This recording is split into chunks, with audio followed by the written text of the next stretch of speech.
santo. Ti sa che il pane è santo, mia Stella?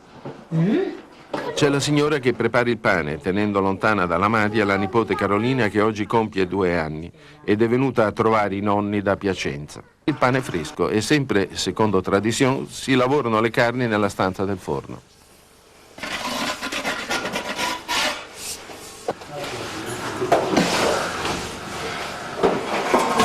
Questa è la usanza vecchia, la polenta, il pan, sempre. La croce, sì.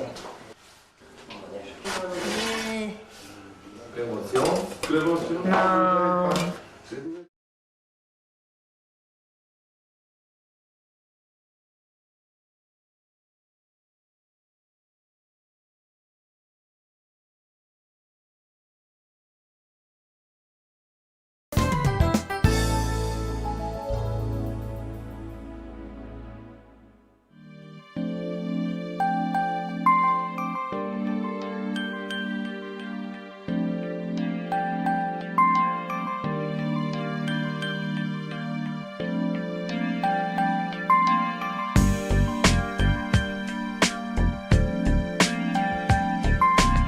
La geografia ha storicamente disegnato l'Istria come completamento dello stivale ed è sempre stato difficile per noi italiani considerarla una terra straniera.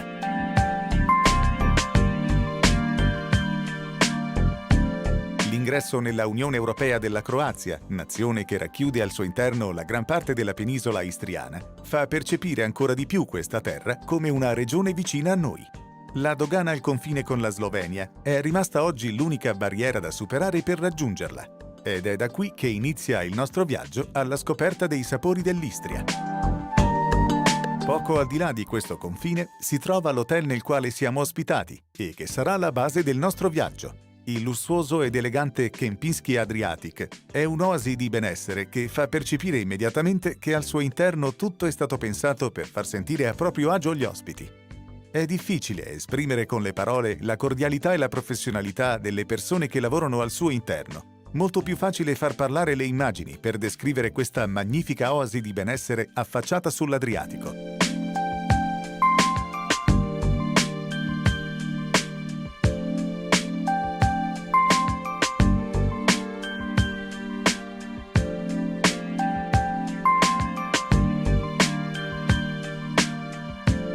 Iniziamo il nostro viaggio restando nei pressi della costa, dove più forte si fa sentire l'effetto mitigatore dell'Adriatico, che crea un clima favorevole alla coltivazione dell'ulivo. La terra rossa istriana, ricca di calcio e di ferro, da sempre fornisce il nutrimento alle piante che offrono un prodotto ricco di profumi e di sapori. L'azienda che visitiamo rappresenta una delle massime eccellenze del settore. Coniuga i saperi della tradizione con le moderne tecnologie produttive e veste i propri prodotti in modo attuale ed accattivante.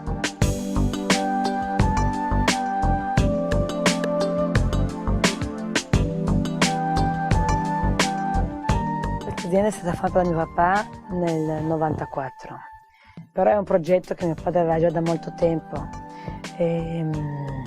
Praticamente negli anni 50, quando mio padre viene qui da Dalmazia in Istria, si innamora di questa terra e già quegli anni compra questo appezzamento in cui oggi ci troviamo. Poi per motivi professionali lascia la ex Jugoslavia e va in Italia. Ritorna in Istria e decide di piantare i primi olivi proprio qui a Zambratia.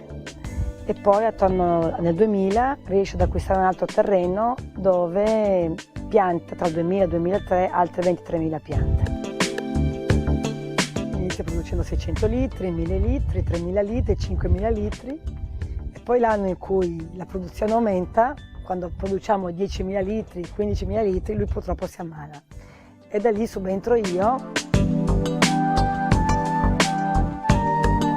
Abbiamo creato una linea che si chiama Mate, che è il nome di mio padre, e abbiamo 3 tipologie di olio: Mate Trasparenza Marina, Mate Timbro Istriano e Mate Professional Blend.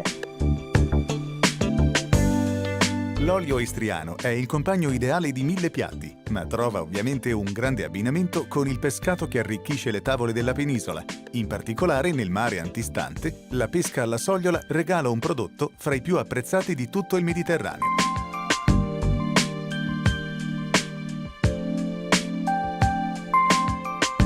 Prima di lasciare Salvore e dirigerci verso l'interno, facciamo tappa alla Pergola, uno dei più caratteristici e conosciuti ristoranti della zona.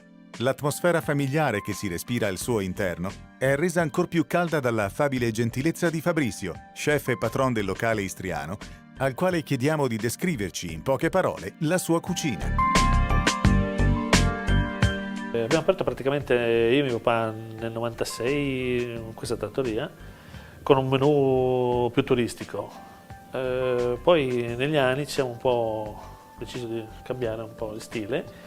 Sono stato io in cucina e da 3 anni proponiamo dei prodotti a chilometro zero, freschi e un po' elaborati. Praticamente il menù non è quasi mai fisso perché molto aspettiamo dalla pescata che c'è di giornata e allora io con i miei colleghi tentiamo di proporre cose fresche.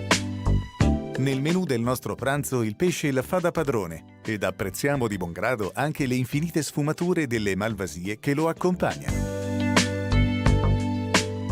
Dopo il pranzo riprendiamo il cammino. Lasciamo il mare alle nostre spalle e ci addentriamo nel verde intenso delle colline dell'entroterra. Una interminabile schiera di alberi ci accompagna per tutto il viaggio.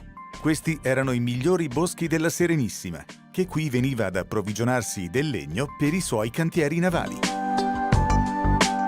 Una sorpresa ci attende nella cittadina di Livade. È in pieno svolgimento l'annuale fiera dedicata al prodotto principe della zona, il re della tavola, Sua Maestà il tartufo.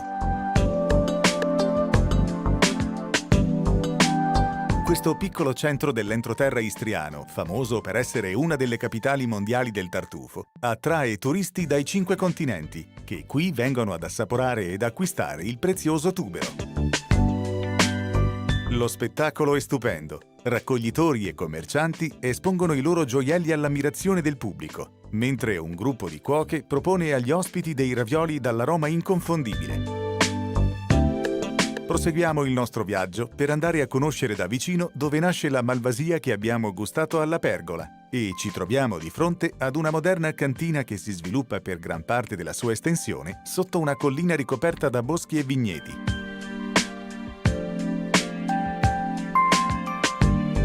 Una modernità che però non cancella il passato. Gianfranco Kozlovic, erede di una lunga tradizione familiare, custodisce gelosamente la memoria delle generazioni che l'hanno preceduto, ma ha anche saputo far evolvere le produzioni storiche verso un profilo decisamente alto. In questa parte dell'Istria c'è una grande tradizione della coltivazione della vite, del vino, del moscato di Momiano, una cosa che è veramente legata a questo territorio e alla gente. Abbiamo tentato di dare un nuovo volto a questa che è tradizione, questo che è una risorsa tipica di questo territorio, con un nuovo modo di fare, con una nuova tecnologia e con una nuova immagine per quello che riguarda architettura, design della cantina, del posto, diciamo è un messaggio che vuole essere rinfrescato. Vogliamo dare un'immagine moderna di un'Istria che non è addormentata, ma è pronta a saltare su quello che è un nuovo modo di vedere il vino, la gastronomia. La nostra giornata dedicata alla scoperta dei sapori dell'Istria sta avvolgendo al termine. Torniamo al Kempinski Adriatic, dove ci sta aspettando Zoran, lo chef del Canova. La calda ed accogliente atmosfera che si respira in questo ristorante ci fa sentire immediatamente a nostro agio ed anche la cucina si dimostra all'altezza delle aspettative. Piatti realizzati con prodotti freschissimi, interpretati con fantasia e creatività, che fanno capire che lo chef, seppur giovane, ha già al suo attivo una grande esperienza, maturata nelle cucine di importanti ristoranti di mezzo mondo. Il tempo che abbiamo avuto a disposizione per questo viaggio è stato breve, ma ci ha fatto scoprire delle realtà significative. Olio, vino, tartufi, pesce sono solo alcune delle tante eccellenze che questa terra custodisce e sicuramente questo assaggio di Istria ci ha fatto venire una grande voglia, quella di tornare presto.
Questo cerchio rappresenta la ex linea di confine tra Italia e Slovenia. Proprio qui correva la rete che divideva le due città, i due stati e ancora prima di Italia e Slovenia la Jugoslavia. Oggi questo cerchio è diventato un monumento, un simbolo che è stato messo proprio all'entrata della Slovenia nell'Unione Europea del 2006 e simboleggia l'unione tra le due città, tra Gorizia e Nova Gorica, che diventano e oggi sono due città della nuova Europa, come piace a noi goriziani chiamarle e definirle.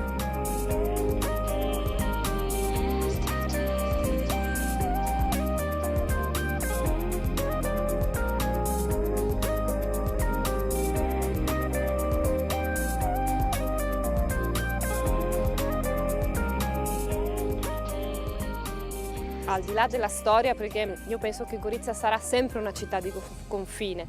Perché questo? Perché siamo un confine naturale, un confine geografico, un confine ambientale, perché abbiamo qui vicinissimo a me, qui noi siamo alla Transalpina, siamo nella parte nord della città, la Slovenia è praticamente, io adesso sono sul confine, quindi abbiamo questa parte geografica che è il Coglio, dove c'è terra di vini bianchi, terra di confine anche quella, perché abbiamo il Coglio italiano e il Coglio sloveno, la Brda. Alla mia sinistra, se andassimo virtualmente nella direzione opposta, abbiamo invece il Carso, un altro territorio, grandissimo territorio della terra rossa, la Bora, caratterizzato da un bellissimo panorama e da una bellissima natura.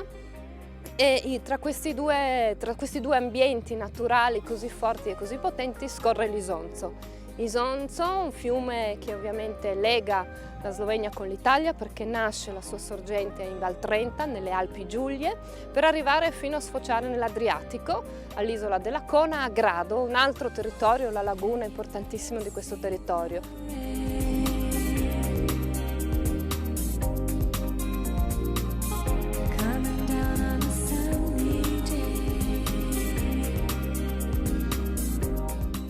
E su questa linea dell'Isonzo, che è una linea naturale, una linea storica perché correva al fronte, qui abbiamo creato la Via della Pace e Gorizia è la capitale della Via della Pace, perché venendo da nord o venendo da sud, quindi da Trieste o da Grado, dall'Adriatico oppure dalle Alpi Giulie, si arriva qui, in questa città o in queste due città dove si svolgono eventi importanti. Parliamo di eventi legati alla storia come il Festival Nazionale e Storia, in cui ci si incontra per riflettere, discutere i dibattiti sui grandi temi di attualità.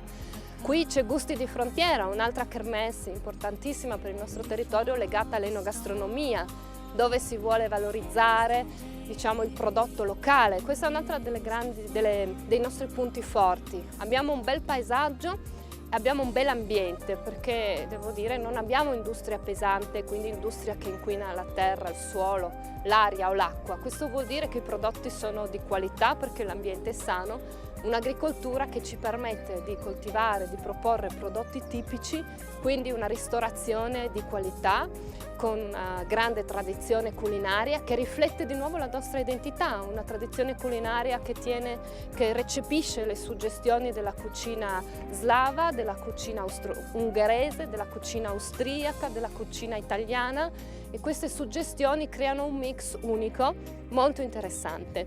E anche in questo vediamo questa identità forte della nostra città, che poi possiamo ritrovarla nei luoghi che vedrete e ai quali si potrà passare e visitare.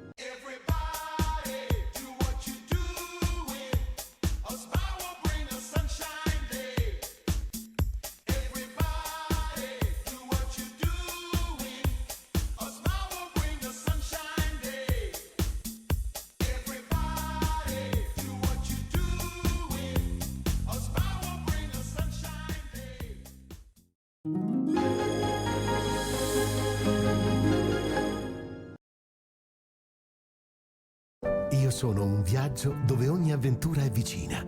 Quell'avventura che si colora di montagne, di racconti. Racconti che sanno di vini, di sapori unici. Sono sapori che si tuffano nel mio mare, calmo. Un mare d'incanto tra arte e cultura. Con te io riscopro l'arte di conoscermi. Io sono Friuli Venezia Giulia.